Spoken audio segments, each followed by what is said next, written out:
Bienvenue à tous, vous regardez i24 News, c'est l'heure de votre rendez-vous avec le football, une 20e journée de championnat français dans une atmosphère triste et morose. 17 victimes à la suite des attentats terroristes en France, la France qui est en deuil, le monde du sport qui est en deuil. Avec nous depuis Paris, Emmanuel Petit. Emmanuel, bonjour. Bonjour Val, bonjour à tous. Merci d'être avec nous depuis nos studios parisiens. Et puis vous, Lise Barimbaud, Lise, bonjour, vous avez tout lu cette semaine. Nous avons une émission chargée, alors surtout restez avec nous, on est parti.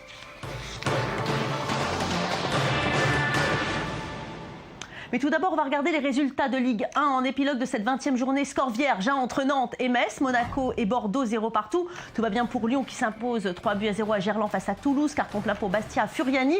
4-2 face au Paris Saint-Germain qui est dans la tourmente. Actuellement, notez également la large victoire de Nice sur Lorient. 3-1. Et dans le derby du Sud, c'est Montpellier qui s'impose face à Marseille 2-1. 24 buts en tout marqués ce week-end. Donc Lyon qui s'impose 3-0 sur Toulouse et qui s'empare de la première place du classement. On a vu un vrai travail de construction de la part des Lyonnais cette année. Quand on voit le résultat, ça marche. Manu Petit, pensez-vous que Lyon peut être champion de France en titre cette année ?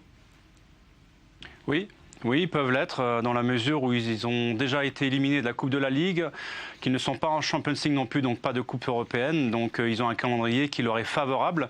Maintenant, on en saura davantage parce que dans 3 journées, Lyon aura à la fois rencontré l'AS Monaco sur sa pelouse, c'est-à-dire en déplacement, et ils recevront le match suivant, le PSG. Donc on en saura davantage sur les capacités des Lyonnais à gagner le titre. Mais je pense que par le jeu qu'ils proposent, surtout à l'heure actuelle où certains joueurs sont partis à la CAN, je trouve qu'ils font preuve d'une certaine régularité et c'est incroyable. Depuis le début de saison, c'est la meilleure équipe.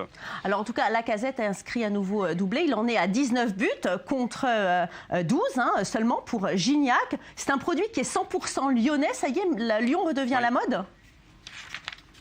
Disons que Jean-Michel Aulas, enfin connaisseur et enfin stratège, a bien compris qu'il n'avait plus les moyens de s'aligner sur le marché des transferts avec la construction de son stade également. Donc il fallait qu'il se rebase en fait sur la richesse du centre de formation, ce qui était un petit peu la richesse de tous les clubs formateurs français. Et depuis, on s'aperçoit que Lyon est probablement une des rares équipes à composer son équipe exclusivement, essentiellement de joueurs issus de la formation. Donc c'est quand même très impressionnant de voir ce qu'ils font à l'heure actuelle, vu leur jeunesse, leur immaturité au plus haut niveau. Et oui, parce que la formation à la française, c'est vrai qu'on l'a un petit peu abandonnée, mais on connaît sa notoriété dans l'Europe entière. Par contre, au Paris Saint-Germain, ça ne va pas du tout. Ce score 4-2 face à Bastia démontre un vrai problème de fond dans l'équipe. D'ailleurs, pendant le stage à Marrakech, 2 joueurs ne se sont pas rendus au rassemblement. Ils ont préféré prolonger leurs vacances. Il s'agit de Cavani et Lavezzi. Dites-moi Manu, il y a un problème d'autorité dans cette équipe, hein ? Il n'y a pas de patron, vous avez bien raison de le souligner, il n'y a pas de patron, il n'y a pas de pilote qui pilote l'avion. Donc Laurent Blanc a beau se dépêtrer un petit peu et de faire des effets d'annonce comme il a fait pendant le stage au Maroc, il n'empêche qu'on s'aperçoit que même si dans les grands clubs, souvent les grands joueurs sont dans l'autogestion, on s'aperçoit que les joueurs aujourd'hui ne sont pas vraiment impliqués dans le projet du Paris Saint-Germain et c'est pas Laurent Blanc et encore moins Nasser El Khelaifi qui mettront le point sur la table. On a vu ce que ça a fait pendant la mini-trêve imposée. On voit comment les Parisiens se sont effondrés après la réduction du score à Bastia. Moi, je trouve que c'est très inquiétant pour la suite. Ouais. Alors, score noir et soirée noire pour le Paris Saint-Germain. Et on a vu des pancartes surprenantes, Manu, dans les tribunes. Le Qatar finance le Paris Saint-Germain, ça on le savait. Et le terrorisme, c'est une prise de position politique grave de la part des supporters corses. Je pense que c'est un mauvais timing. Je crois que les Corses ont été maladroits de le faire dans la mesure où je crois que aussi rapidement, je crois que c'est le deuil qui s'impose en France. Donc il aurait fallu justement observer ce respect et cette dignité. En revanche, tout le monde sait, sans le dire ouvertement et dans les plus hautes sphères aujourd'hui, que ce soit dans les gouvernances sportives ou politiques, très peu sont là pour dénoncer le financement et la position ambiguë du Qatar par rapport au terrorisme. Ouais. D'autant qu'il y a quelques semaines, on a parlé du Barça qui a annoncé qu'il renonçait à être sponsorisé par le Qatar à partir de 2016. Bon, c'est un mauvais moment, mais en tous les cas, ça coordonne avec l'annonce du Qatar, enfin du Barça. Oui, mais c'est pour ça, je vous dis qu'à l'heure actuelle, il y a une redistribution des cartes à la fois dans les droits télévisuels, mais aussi dans les gouvernances géopolitiques, dans le sport. Et je trouve qu'il y a des positions qui sont de plus en plus ambiguës. Donc je crois que nos gouvernants, à la fois dans le sport, mais aussi dans les politiques, devront se concerter et prendre des décisions qui s'imposent. Je ne jette pas la pierre aux Qataris, je ne jette pas la pierre au Moyen-Orient. Je dis simplement qu'à un moment donné, il va falloir quand même avoir des positions franches et claires. Allez, on va regarder le classement. Lyon qui profite du faux pas de Marseille et du Paris Saint-Germain pour prendre la tête du classement de Ligue 1. Les Guns qui comptent 42 points, un point de plus que les joueurs phocéens. Sur la troisième marche du podium, ce sont les Verts. Le Paris Saint-Germain, Monaco, Bordeaux sont respectivement 4e, 5e et 6e. Même nombre de points, 29 entre Montpellier et Rennes. Reims est 10e. Allez, on passe tout de suite au dossier du jour.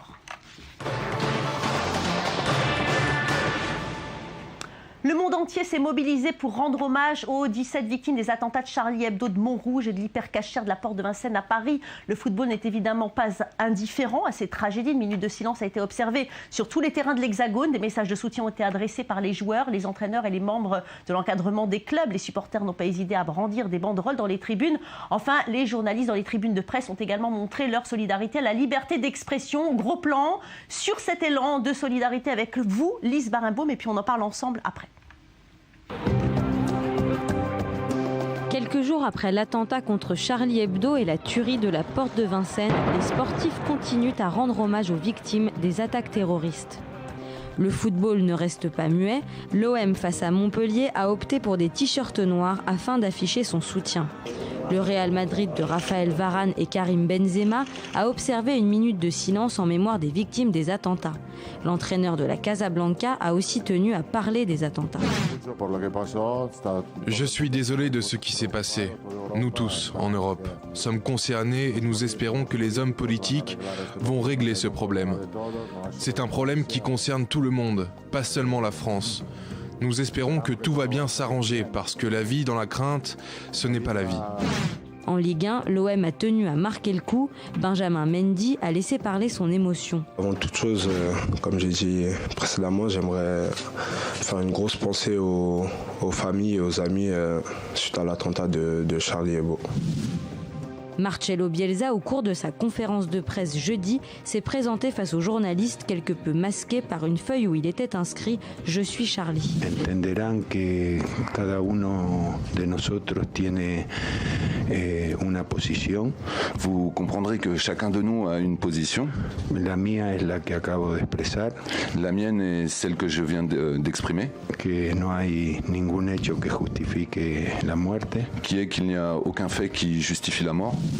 Certaines formations, comme les clubs de Nancy ou Dijon en Ligue 2, ont arboré une tunique spéciale pour leur match.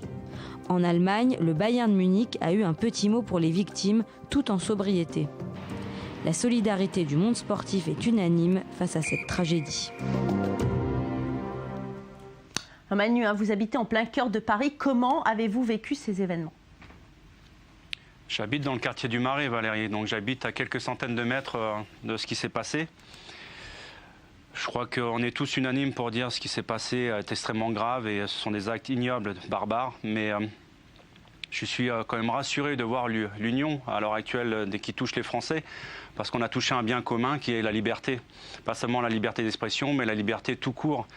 Et je trouve qu'aujourd'hui, je suis plutôt satisfait de voir que le monde du sport, qui n'a pas souvent été épargné également par Charlie Hebdo, on a souvent été caricaturé, mais on l'a accepté parce que ça faisait partie de notre démocratie.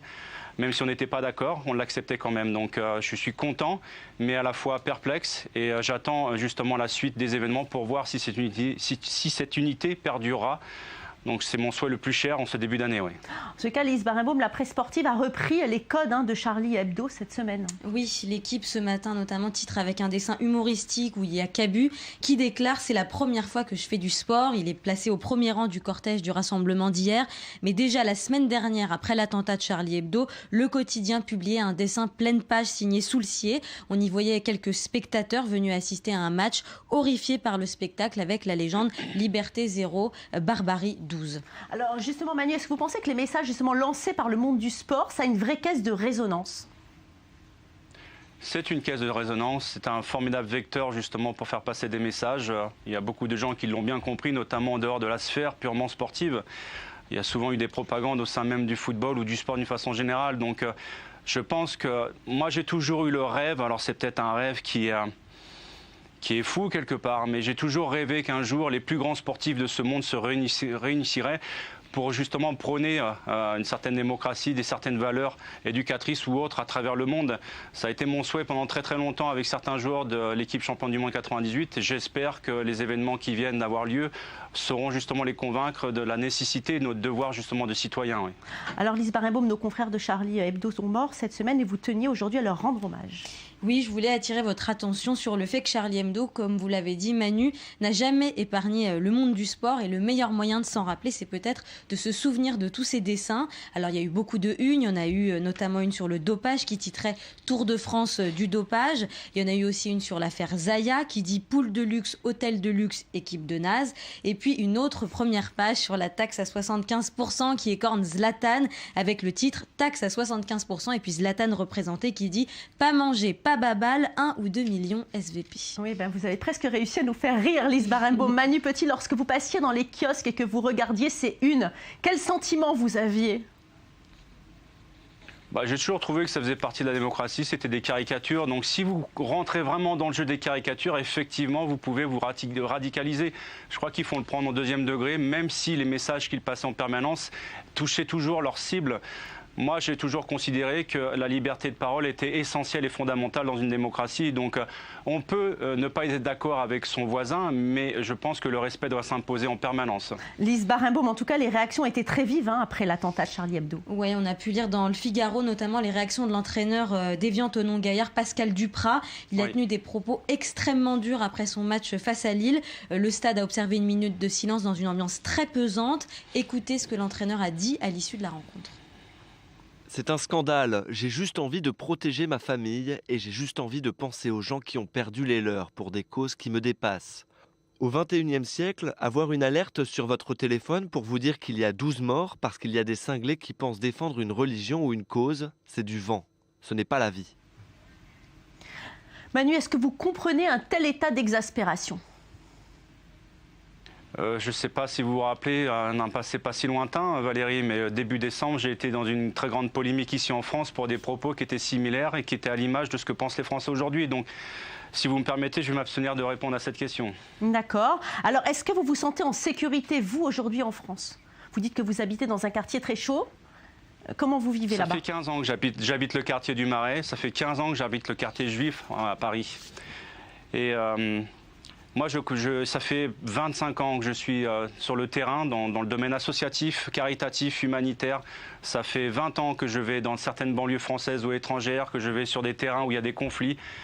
Ce que je constate aujourd'hui, je ne vais pas dire que c'est très inquiétant pour faire peur aux gens, mais je pense que j'espère que les événements qui se sont produits récemment en France, on saura tirer les conclusions qui s'imposent et prendre les mesures qui s'imposent et arrêter de se voiler la face parce qu'il y a des choses qui se passent et qui sont très graves à l'heure actuelle en France. Alors justement, Lise, même à l'étranger, les joueurs ont su faire passer ce message de Charlie Hebdo. Oui, effectivement, lors du match de son équipe Swansea contre West Ham, l'attaquant français Bafé Gomis est allé chercher un drapeau tricolore qu'il a brandi sur le terrain pour montrer son soutien aux victimes de l'attentat. Alors justement, Manu, vous pensez que si vous étiez encore en train d'évoluer dans une équipe étrangère, vous aussi, vous auriez réagi ? Val, je vais vous faire une confidence. Je suis allé hier, moi, marcher justement à côté de ces centaines de milliers de Français. Je suis allé également devant Charlie Hebdo. Je suis allé sur le trottoir où le policier a été achevé d'une balle dans la tête. J'avais envie de prendre un maillot de l'équipe de France et de le porter sur moi parce que j'adore plus que tout mon pays, mais je ne reconnais plus mon pays. Donc, vous vous rendez compte, je ne suis pas issu de l'immigration. Quand je vois, si vous voulez, le constat que je fais quand je vais dans certaines banlieues ou autres, ce sont des Français issus d'immigration, mais qui ne sont pas considérés comme tels.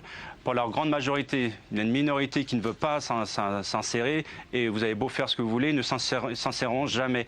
En revanche, lorsqu'ils vont dans le pays d'origine de leurs parents, ils ne sont pas considérés non plus à juste titre. Donc ils vivent en transit en permanence dans un terminal. Donc il va falloir trouver des solutions. Donc je voulais venir avec le maillot de l'équipe de France hier, et j'ai trouvé que je devais m'abstenir et qu'au contraire, je devais être dans le recueillement et dans le silence total. Mais je pense que les gens vous ont reconnu. Est-ce qu'ils sont venus vous parler ? Bien sûr. Qu'est-ce qu'ils vous ont dit ? Ils m'ont remercié, je ne comprenais pas pourquoi. Ils m'ont dit que c'était très symbolique qu'une personne comme moi vienne pas manifester, mais les accompagner justement dans cette marche. Moi, je trouvais qu'en dehors de le personnage public, c'était mon devoir de citoyen. Même si je savais qu'il y avait des récupérations politiques, même je savais que cette unité nationale, je ne suis pas naïf, hein, je sais pertinemment que ça ne va pas durer éternellement, mais en l'espace de quelques jours, je me suis retrouvé profondément dans cette France-là, et c'est cette France-là qui me manque énormément. Ouais. Merci beaucoup Manu Petit, merci à vous Lise Barimbaud. Malheureusement cette émission s'achève, merci à vous tous de votre fidélité. Chers téléspectateurs, on se retrouve évidemment demain pour encore plus de foot. Surtout, restez avec nous, l'info c'est maintenant et c'est sur votre chaîne préférée i24 News. À demain.